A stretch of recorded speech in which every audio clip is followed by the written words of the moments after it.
I've listened to over 170 hours of personal finance podcasts and have read over 50 books on money. I'm Ash, and out of the 200 plus frugal habits I have tried, here are 7 that actually work. Okay, let's start off by answering this question. Why is a $100 purchase more like a $500 purchase in disguise? Surprise! Okay, so secondary costs are things that you have to buy because you bought a thing. Okay, here is a perfect but dumb example of when I was 15.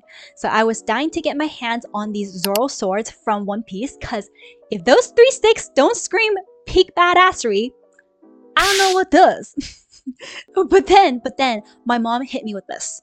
If you buy the swords, you're not just buying the swords. You're also buying a display case, right? Because what's the point if you cannot flex them there? Then you read the instruction manual and realize that, oh, these bitches need maintenance every month. So we gotta add oil and cleaning tools and that freaking scratch-proof cloth to your list of purchases as well, right? Help me! Help me! Now let's scale this up to like a big kid purchase, a car. It's already so expensive that you wish you could magically erase a 0 every time you blink. But oh no. That's just the beginning. And then there's insurance, and gas, and maintenance, and repair. And you know what's the most fun? These bitches come back. Forever. So by asking myself, does this item come with secondary costs, has stopped so many of my impulse buys. Okay, this is the only time I will ever recommend cutting a bitch up, and that is when a lotion bottle is empty. Like Jack the Ripper that bottle, and I promise you, you will get at least 2 or 3 more weeks of products left in there. Just cut away from yourself, please. Like, I don't want you gaining 2 grams of moisturizer but losing 2 organs in the process. You might have heard me say this before, but I eat the same breakfast/lunch every workday, and it is one of my most effective frugal tips. Why? Well, first, it's because I know exactly what I am eating, which means I can control the cost. And second, I designed the meal to be very cheap and also very nutritious. And for me, it's 3 eggs and 1 apple. And yes, I get my carb intake later on in the day. And yes, I do cardio of 20 to 30 minutes 3 times a week to keep the cholesterols in check. And yes, this is something that my kinesiologist and I have planned together based on my health and fitness goals.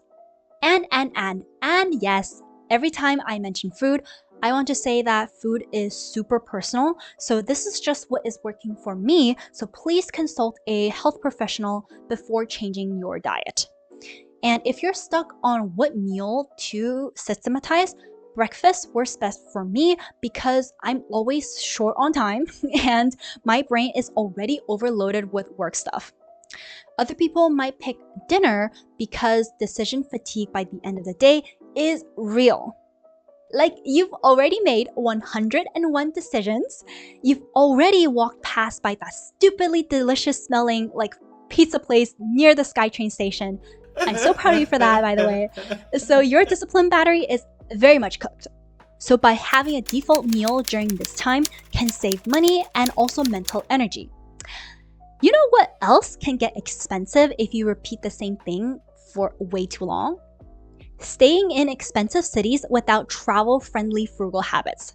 So the next 3 habits are going to be how early retirees like Christy and Bryce travel the world for about $40,000 a year. First of all, look at hostels instead of hotels.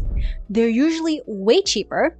Like when I went to New York City for a week, I paid around $63 a night.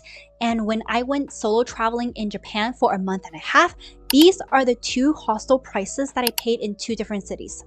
Like $38 a night? Bro, I still rave to my mom about this whenever I get the chance. But honestly, the best part about hostels isn't even the price. It's the people that you can meet. Like, especially if you're traveling solo, hotels can be actually really isolating. Like people just go into their rooms, stay in their rooms, and then leave the hotel right away to explore the city. So you don't even have a lot of common spaces to have opportunities to talk to people in the first place. But with hostels, they have shared kitchens, lounges, and common areas, so many more opportunities to strike up conversations. Okay, here's a tip for all of my shy little gremlins out there. So first of all, you kind of walk into a lounge, let's say, and then you vibe check with a smile and eye contact. And if there are people who make eye contact with you and then they smile back at you, that's a good sign. Okay, let's say you start eating and then you observe the person that made eye contact with you in the first place. Look at what they're wearing, what kind of stuff they have with them, or like what kind of shows that they're watching at the moment that you're also into. Then use those as conversation starters. Okay, here are a few examples of what I actually did. So what I said was, hey, you have a cool camera with you. Can you tell me a little bit more about the camera gear that you're using? Or, hey, is that Rick and Morty that you're watching? I also really like that show as well. And I promise you, your solo trip will be 100 times more memorable if you take the time to get to know some people. Don't be like me during the first week of my Japan trip, where I literally wept silently into my pillow because I was so lonely. I want to die, so I'm going home. Also, I didn't want my roommates to know I was crying. Like this video? So my public humiliation is not in vain. Okay, next tip. Travel with carry-on luggage only. This saves you time because you don't have to stand at the baggage claiming area praying that your suitcase arrived and didn't just accidentally take a mini trip to France. But more importantly, it sets a boundary. So when you have a big suitcase, you will fill it. The same way big houses gets filled with stuff. A smaller bag forces you to ask, what do I actually want to bring home? And it turns shopping into value decisions instead of impulse buys. So subscribe so we can all collectively stop buying dumb stuff during our trips. Another way to keep traveling costs low is to look for hidden gem cities.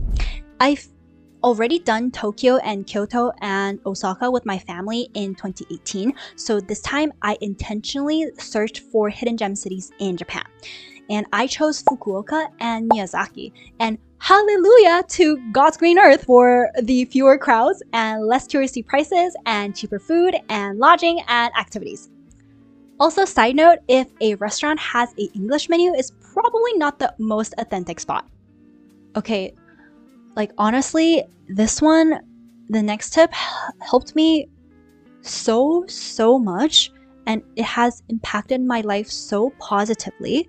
Like, it helped me heal my money trauma in just 4 months, even though I have had a therapist for 5 years, which is downloading podcast episodes and listening to them on repeat. Like, I listen to podcast episodes and audiobook chapters that carry the internal script that I wanted to adopt. And I was able to heal my scarcity mindset and move it towards more of an abundance mindset. The episode that resonated with me the most was called The Case for Good Enough Finances from the podcast Money Feels, which is hosted by financial experts Bridget Casey and Alyssa Davies. And here are a few ideas that really stuck with me. I'll keep making money mistakes, like forgetting to pay that one credit card bill on time or forgetting to get that one item when it was on sale. And that is okay. Because if my money is meeting my goals, then it's already good enough. Another favorite idea is that people love optimizing money, like getting best accounts, best ETFs, and highest numbers. And yes, there will always be a highest number, but that shouldn't be the goal that we're all striving for. Like, you don't need perfection. You simply can ask yourself, is my money getting me to where I want to go? And if the answer is yes, then it's already good enough. I really started to feel the internal shift to, oh, it's okay for my money just to be good enough, around the 4-month mark. Like, I was listening to the episode, which is around 50 minutes during my work commute, and then it added up to probably around 80 hours of free therapy. Basically, you're brainwashing yourself, but you're on a budget.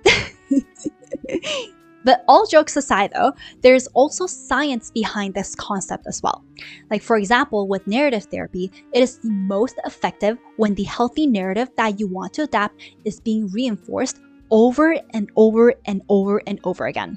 I've put together a playlist of all the frugal tips that I use on a daily basis, and they've helped me save over $22,000 a year. And I hope I can help you do the same, and I'll see you over there. Hey, frugal dance, frugal dance. Let's all be frugal royalty. Let's go. Okay, bye.